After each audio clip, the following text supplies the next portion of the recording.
एक एक गोष्टी घडत आहेत, लाड होत आहेत, कोड कौतुक होत आहे, कृष्ण भगवान थोडे मोठे होत आहे आणि एकदम यशोदेच्या मनामध्ये येतं की अरे ते जन्मानंतर सगळ्या आल्या खरं, पण सगळ्या मैत्रिणींना आपल्याला काही देणं झालं नाही. बघा काय इतकं सगळं दिलंय, पेटारेचे पेटारे, पण ते कसं दिलंय, आनंदाच्या भरात दिलं. आता जाणीवपूर्वक बसवून हळदी कुंकू लावून ओटी भरून मग आहेर पाहेर करायचं. तर ती म्हणते की आज सगळ्या मैत्रिणींना बोलवू, आज आपल्याकडे किटी पार्टी. मग ती म्हणते सगळ्या येतील, गप्पा गोष्टी होतील आणि हे चिरंजीव मध्ये रडायला लागतील, इकडे होईल. तर ह्यांना आधी पहिल्यांदा प्यायला खायला भरपूर देऊ, दूध बीन, आणि मस्त दुपट्यात बिपट्यात लपेटू, पाळण्यामध्ये ठेवू आणि पाळणा अंगणात एका बैलगाडी खाली ठेवू.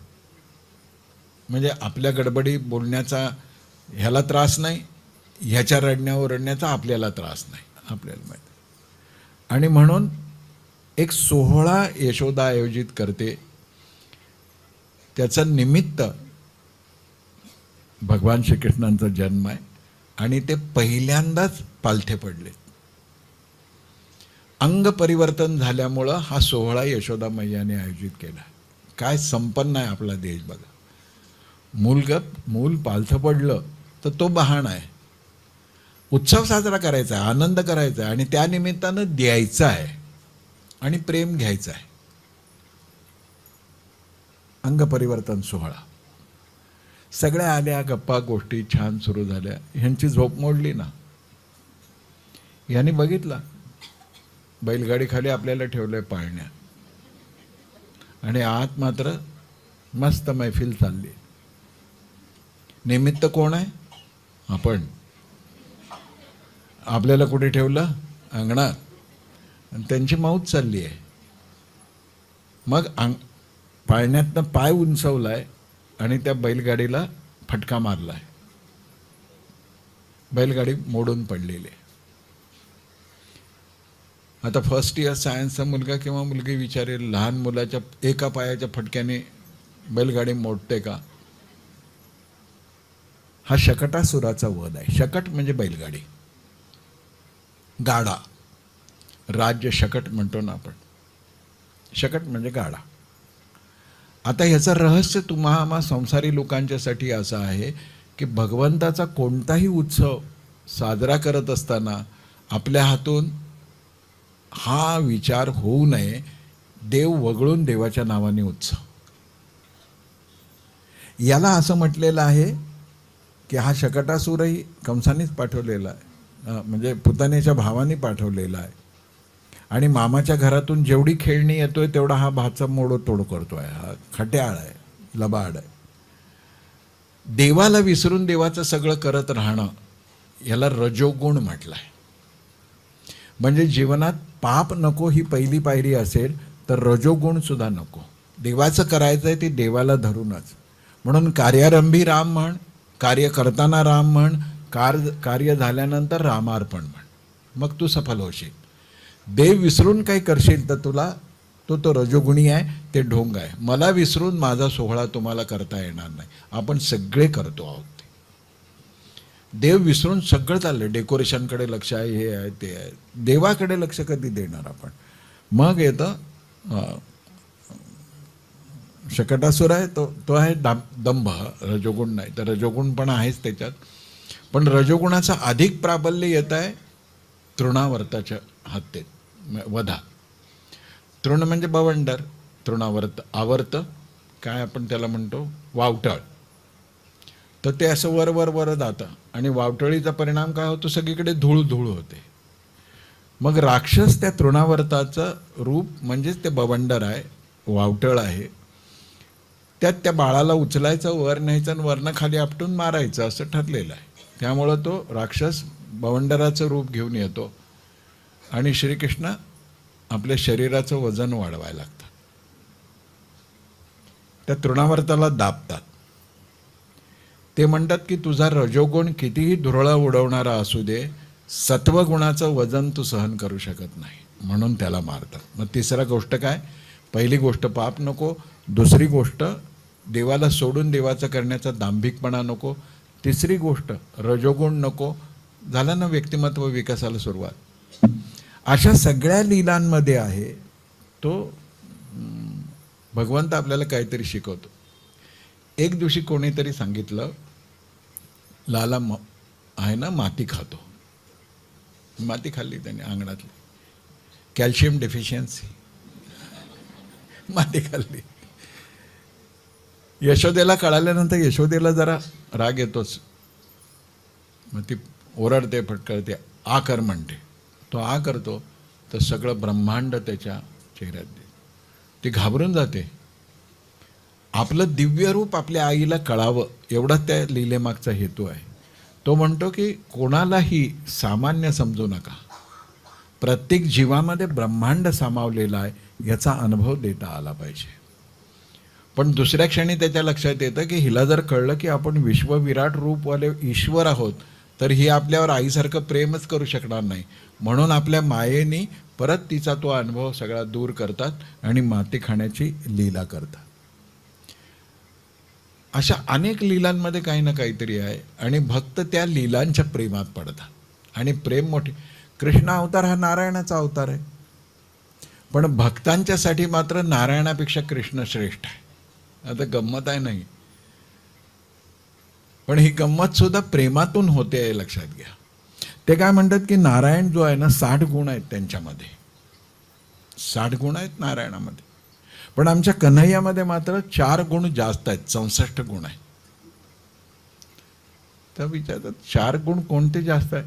आता हे नारायणच आहेत.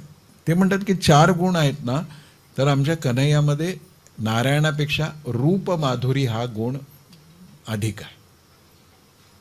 अधरम मधुरम वदनम मधुरम चलितम मधुरम वलितम मधुरम हसितम मधुरम गमनम मधुरम, गाव मधुरा, गोपा मधुरा, यमुना मधुरा, वीची मधुरा, सगळं मधुर मधुर मधुर. हे माधुर्य रूप त्याच्यामध्ये आहे. त्यामुळं हा गुण त्याच्यापेक्षा एक जास्त आहे. त्यामुळे 61 झाले गुण. 62वा गुण सांगितले की ह्याची लीला माधुरी नारायणापेक्षा जास्त. नारायणाने काही स्वतः लीला फार केल्या नाहीत. केल्या तेव्हा एकदम वराह अवतार, नरसिंह अवतार, अशा. त्याला लीला म्हणायचं की नाही भीतीच वाटते आपल्याला. पण श्रीकृष्णाची प्रत्येक लीला फार मधुर आहे. 63वा गुण सांगितलंय वेणू माधुरी, हा एक अधिक गुण आहे. नारायणाने बासरी वगैरे काही वाजवले नाही. शंखचक्र गदापद्म त्याच्या हातात आहे, पण बासरी वाजवण्याचं विशेषतः कन्हैयामध्ये आहे. त्यामुळं तो गुण आहे. आणि सगळ्यात महत्त्वाचा गुण सांगितलंय नारायणापेक्षा 64वा गुण आहे प्रिया माधुरी. लाला लालीचं जुगल रूप आहे ना, तसं कुठल्याच देवाचं नाही. तुम्ही राधाकृष्णाची जुगल मूर्ती बघा, ती आहे ना, ती बघितल्यानंतर आपल्या मनामध्ये असा भाव निर्माण होतो. त्याला जुगल जोडीच म्हटलं आहे. आणि ही जी आहे प्रिया माधुरी, प्रिया राधेला खूप नावाने कृष्ण भक्तही संबोधतात. वृंदावनात ब्रजभूमीत सगळीकडे समजतात. तुम्ही नंदगावाला गेलात, राधेच्या जन्मगावाला गेलात तर तिथे प्यारी म्हणतात, हमारी लाडली म्हणतात, बिटिया म्हणतात.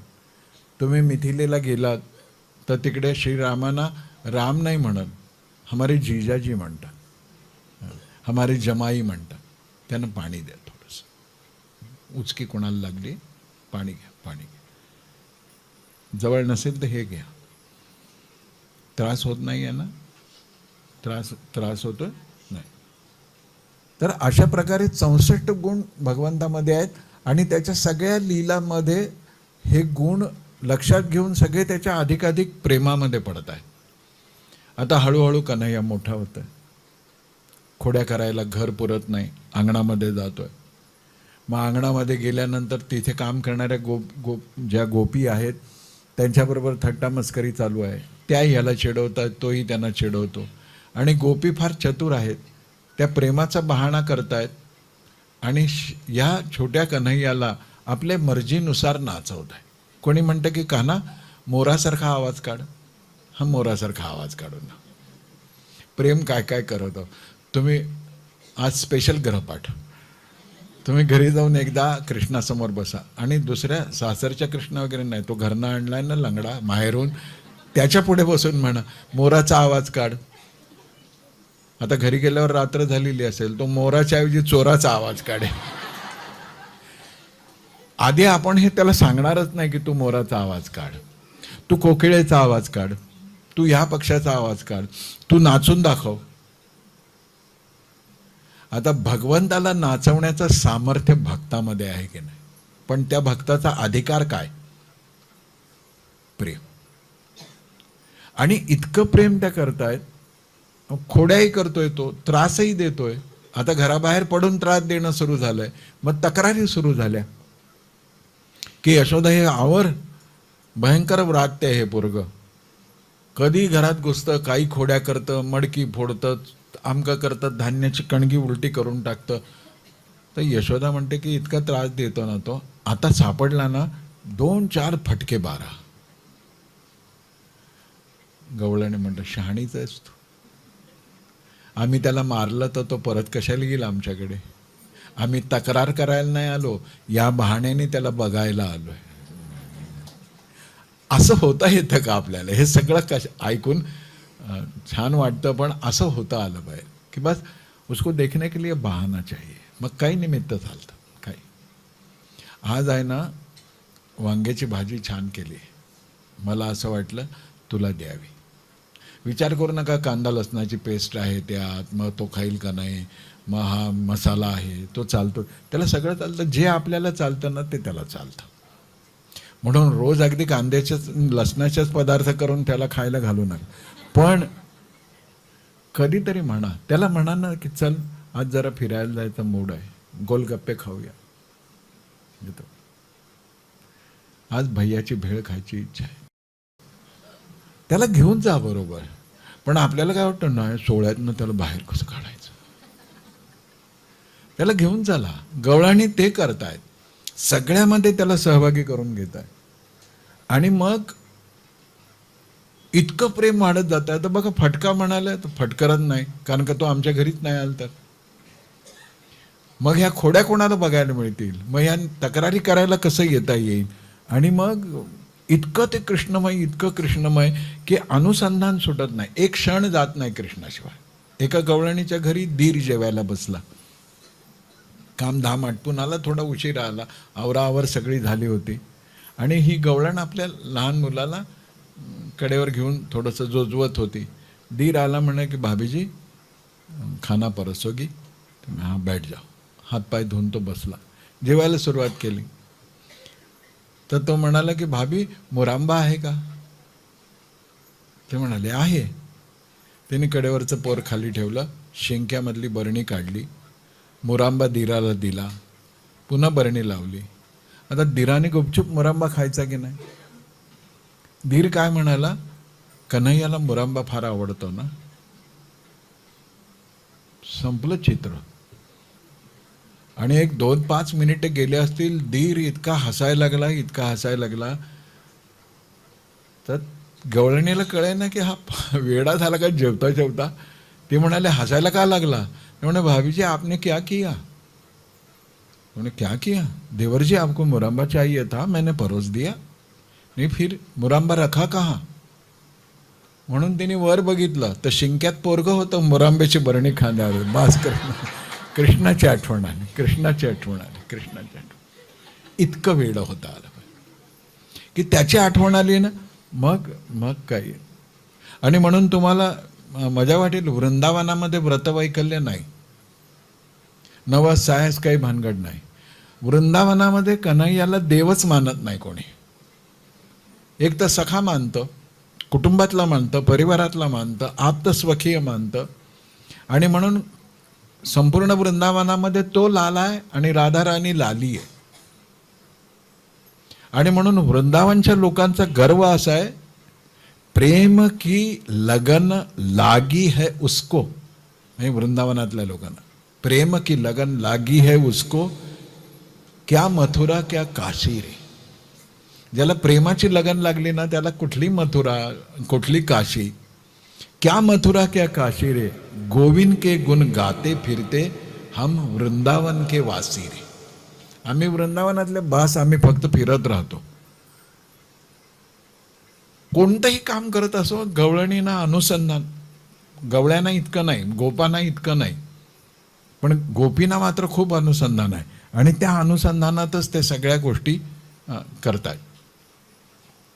मग चुलीत स्वयंपाकाला बसल्या तर चुलीत लाकडं घालायच्या ना, तर चुलीत लाकडं घालणारी गवळण प्रार्थना करते, कन्हैया मुरहर रंधन समये मा कुरु मुरली रव मधुरम.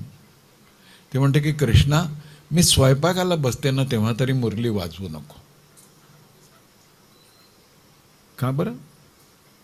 ती म्हणते काय होतं, ही सगळी वाळलेली लाकडं मी चुलीत घालत असते ना, त्यांच्या कानावर मुरलीचा आवाज पडला की त्या लाकडांना असं वाटायला लागतं की आमच्या कुळातली ती बासरी किती भाग्यवान आहे, भगवंताच्या ओठावर विराजित झाली आहे. आणि ती वाळलेली लाकडं द्रवित व्हायला लागतात आणि मग सगळ्या स्वयंपाकघरात धूर व्हायला लागतो. म्हणून तू मी स्वयंपाकाला बसल्यानंतर असं करू नको. सगळ्या लीला. महाप्रभूंनी तर या गवळणीनं आहे ना प्रेम संन्यासिनी म्हटलाय. प्रेम संन्यासी. प्रत्येक लीलेचा एक वेगवेगळा अर्थ आहे. प्रत्येक लीलेतून आपल्याला काहीतरी शिकवत आहे. काही लीला अशा आहेत की ज्याचा आणखीन थोडा गंभीरपणाने विचार करायचा आहे. आणि मग या सगळ्या लीला करत असताना जी लीला केली आहे त्यातून भक्ताला सुदृढ, निकोप, निष्पाप, निरागस बनवण्याचंच काम केलं. चिरहरण, वस्त्रहरणाची लीला आहे. छोट्या छोट्या परकर पोलकं घातलेल्या पोरी आहेत, नदीकाठी गेले, कात्यायनी व्रत करत आहेत. आणि कात्यावरणी व्रत कशासाठी करायचं असतं तर वाळूची मूर्ती बनवायची असते आणि आपल्या मनात आहे असा नवरा आपल्याला मिळावा म्हणून कात्यायनीचं व्रत करायचं. आणि पोरी मिळून 8-10 जणी ज्या काही होत्या त्या कात्यायनीचं व्रत करतायत. आणि कात्यायनीला काय म्हणतात, कृष्ण हा नवरा मिळावा आम्हाला. सामूहिक घाऊक मागणी आहे एकदम. हां, की सगळ्या क्लास 1 क्लास 2ला एकदम इन्क्रीमेंट द्या असं म्हणल्यासारखं झालं. किती निरागस असतील ना त्या, किती सरळ भाव असेल. असं कोणी असतं का की एका स्थळासाठी 4 मुली एकदम ॲप्लिकेशन की हा मुलगा बरा आहे, कोणाला पसंत करा, असं नाही. प्रत्येकजण म्हणते की मला हाच नवरा मिळवू दे. आणि सगळ्या मिळून संकल्प करतायत, सगळ्या मिळून पूजा करतायत. आणि मग त्या पाण्यामध्ये उतरून स्नान करत असताना त्यांचे कपडे श्रीकृष्णाने पळवले. मग त्याच्यावर गाणी बिणी झाली, दे रे काना लुगडी. लुगडी घालायच्या वयातल्याच नव्हत्या ते. दुसरं इतकं साधं सरळ निरागस वय होतं, एकत्रच एकच मुलगा नवरा मिळावा म्हणून मागणी करताय. आणि कृष्णाने वस्त्रहरण केलं म्हणजे यमुनेकाठी काढून ठेवलेले कपडे उचलून नेले असं नाही आहे. कृष्णाने सांगितलं कपडे परत पाहिजे असतील तर पाण्याबाहेर या. छोट्या होत्या मुली तरी संकोचल्यात ना की पाण्याबाहेर कसं यायचं. तो म्हणाला की कशाचा संकोच आहे तुम्हाला, मी नवरा मिळावा म्हणून तुम्ही प्रार्थना करतात आणि मी बोलवतच पाण्याबाहेर येत नाही. आता ह्याचे अनेकाने अनेक अर्थ लावले. खरा अर्थ काय आहे तर चिरहरण लीला देहबुद्धीचा निराश करणारी आहे, द्वैताचं हरण करणारी आहे. देव आणि भगवंत, देव आणि भक्त ह्याच्यामध्ये कसलाच पडदा नको ना. घूंघट के पट खोल पिया तो है मिल जाएगा. पिया तो वही तुम्हारे साथ है, तुमने घूंघट ओढ़ लिया है, बस घूंघट के पट खोल, ही इज देअर. तो तिथेच आहे, तुझ्या समोर आहे, तो कुठे गेलाय दुसरीकडे. पण तू घूंघट ओढलायस ना, तर तू घूंघट जोपर्यंत हटवत नाही तोपर्यंत वस्त्रहरणाची लीला. आणि मग अशा सगळ्या एकेका लीलेतून काही लीला मागे पुढे आपण बघणारच आहोत, पण प्रत्येक लीलेतला आध्यात्मिक अर्थ विसरू नका. आणि मग अशा लीला होत असतानाच एक अद्भुत लीला भगवंतानी केली, ती होती गोवर्धनाची लीला. गोवर्धनाची लीला झाल्यावर गीत ऐकवणार की आधी ऐकवत आहे तुम्हाला? कसं बाय आधी ऐकू, मग तोपर्यंत आम्हाला इथे गोवर्धन आणता येईल. एक आपल्या सगळ्यांना माहितीसाठी निवेदन, एक अर्धा मिनिट. आज एकादशी असल्यामुळं नेण्यासाठी आपण एक छोटा गोवर्धन इथे ठेवतो आहोत. आज फराळाचाच प्रसाद मिळेल, आणि उद्या गोवर्धन काला मिळेल. त्यामुळं गोवर्धन काला आपल्याला मिळणार असं बरोबर आहे ना? मी बोलतोय ते किती शहाणा आहे ना मी. अगदी अगदी ठरलंय तसंच बोलतोय. तर आपण गोवर्धन पर्वत इथे येईपर्यंत म्हणजे काल्याचा पर्वत तोपर्यंत आपण गोवर्धनाचं गीत ऐकूया. उन्नत करणं, समृद्ध करणं. गोवर्धन लीलेचा अर्थ असा आहे की ज्या सगळ्या भगवंताने गोकुळ वृंदावनात लीला केल्या त्या सगळ्या लीलांमधून भक्ताचं मन विशुद्ध करत करत नेलं. आणि इंजिनियर पाहिजे म्हणून त्याच्या मानगुटीवर तुमच्या मेलेल्या स्वप्नांची भूतं बसवू नका. त्याला त्याचं वाढू दे. सगळ्यांनी उचलून धरला. इंद्राला कळालं की हे कठीण आहे. पश्चाताप झाला. अहंकार संपला. कामधेनूला घेऊन येऊन इंद्राने पूजा केली, पाद्यपूजा केली भगवंताची. भगवंत म्हणाले प्रेमाने लोक देतील ना तर देतीलच, पण आजची संधी उद्याचा हक्क होऊ देऊ नको. कारण का जे देतात ते सर्वस्व काढूनही घेऊ शकतात, हे लक्षात ठेव. पाऊस थांबलाय, गोवर्धन खाली ठेवलाय. आता शेवटचा विषय राहिलाय पूजा आणि प्रसाद. आपण सुद्धा इतके वेळ का उगाच बसतो काय? पाहे प्रसादाची यावे भरोनिया. जे कोणी कोणी काय काय आणलंय ते सगळं आणा. श्रीकृष्णाने मध्ये ते सगळं केलं. आणि सगळं दही दूध, कोणी काय आणलं, कोणी भाकरी आणलं, कोणी चुरमुरे आणले, कोणी लाह्या आणले, कोणी काय आणलं, जे काय आणलं होतं प्रत्येकाने ते सगळं कृष्णाने एकत्र केलं आणि आपल्या हाताने घोळवायला सुरुवात केली. गोपाळकाला गोड झाला, गोपाळाने गोड केला आणि घमघमाट सुटला. स्वर्गापर्यंत गेला. स्वर्गातले देव म्हणाले की यार कुठं अलग रसोई बन रही है आज गोकुल में, हमें तो मिलनी चाहिए. इतका वास स्वर्गापर्यंत गेला. एरवी देव बिचारे वासानीच पोट भरवतात बरं का. आपण ते नैवेद्याचं ताट असं असं करतो की नाही, तर लोकांना काही कळतच नाही असं का करतो. तो सुगंध देवाला देत असतो. लोकांना वाटतं माशा बसू नये म्हणून असं करायचं असतं. काही माहीत नाही आपल्याला ना. आपण धार्मिक आहोत. खरे धार्मिक करायचं काम भागवत करतं. वास आला, देव आले, डेलिगेशन आलं पहिल्यांदा आणि ते म्हणाले की भगवान काहीतरी बनलंय. हो, काला बनलाय. थांबतो आम्ही आरती होईपर्यंत. कृष्णाने सांगितलं कृपा करून थांबू नका, तुम्हाला ह्यातला कण सुद्धा मिळणार नाही. You go back straight way to heaven. ते म्हणाले असं का? कृष्ण म्हणाला मी सांगतो म्हणून, मला का विचारायचं नाही. तुम्हाला कणही मिळणार नाही, जा. सगळे देव खजील झाले, बिचारे निघाले. त्यातल्या त्यात एक सिनियर मोस्ट कामगार नेता होता, म्हणजे प्रमुख होता.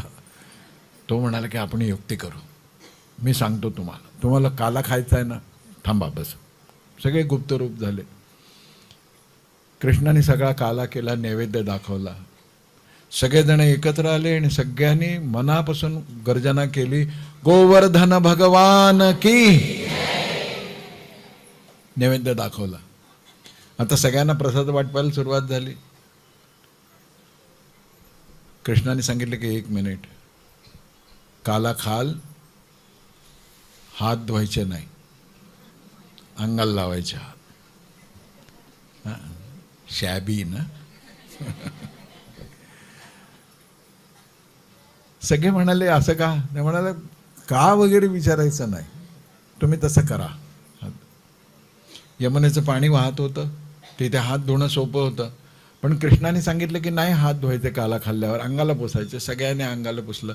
तिकडे देवांनी डोक्याला हात लावला.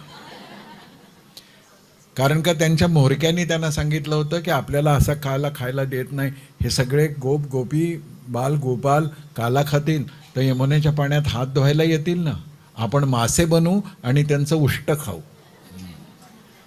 भगवंताला जे अप्राप्य आहे तो काला श्रीकृष्णाने माणसाला उपलब्ध करून दिलाय. मोठं कोण? स्वर्गाचे देव की आपण? आपण मोठे. आणि म्हणून नामदेव महाराज म्हणतात तेच खरं आहे की आम्ही भक्तांनी तुझं कौतुक केलंय म्हणून तुझे देव म्हणून लाड चालले. तू स्वतःची आई टाक्कड दाखवू नको, आम्ही आहोत म्हणून तू आहे. त्यामुळं भगवंतानी केलेला हा काला आहे. हा काला हे सामाजिक समरसतेचं पहिलं रूप आहे. कृष्णाने असं विचारलं नाही क्लास 1 कोण कोण आहे त्यांचं इकडे, क्लास 2 कोण कोण आहे इकडे, 4 क्लास कोण आहे, लेबर कोण आहे, चपराशी कोण आहे, काही नाही. ज्यांनी जे आणलं कृष्णाने ना पद विचारलं, पैसा विचारलं, प्रतिष्ठा विचारली, ना जात विचारली. सगळ्यांनी दिलेलं एकत्र केलेला जो काला, जो देवांना अप्राप्य आहे तो आपल्याला आहे. तर आपण तो घेत असताना मनाशी ठरवायचं यापुढं माझ्या वृत्तीमध्ये भेद निर्माण करून कालवा कालव होऊ देणार नाही. मी काला खाल्लाय, या काल्याची इमान. आता आपण गोवर्धनाची पूजा करू. तोपर्यंत गोवर्धनाचं काही नामस्मरण करू. छोटे छोटे गाल छोटोसं